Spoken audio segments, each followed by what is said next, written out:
Don't be intimidated by PDF sewing patterns. I'll show you how to print and assemble them at home.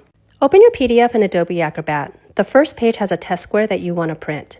Make sure that you're only printing the first page to start and check that scaling is off. Print at actual size or 100% custom scale. Next, take a ruler and check to make sure that the square is 1 inch. If it isn't, check your settings.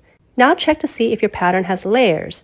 If it does, you can actually deselect every layer except the size that you're working in, and this makes it easier to cut out your pattern later.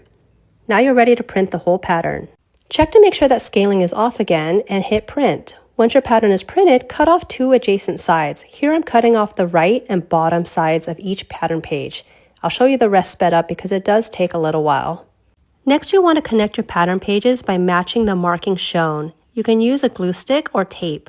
I recommend working in horizontal rows because it's a little easier than trying to connect them all at once. After you have your rows, you want to connect them together by again matching the markings. And once you're done, this is what your pattern will look like. The last step is to cut out your pattern, and you have 2 options. The first is to simply cut out your pattern along the size lines like so. The second is to put a piece of tracing paper on top and trace your pattern out before cutting. This is useful if you have a pattern with multiple size lines and you think you might want to use it again in the future in a different size. Whichever option you pick, you want to check to make sure that seam allowance is included. If it isn't, you're going to have to add it on your own.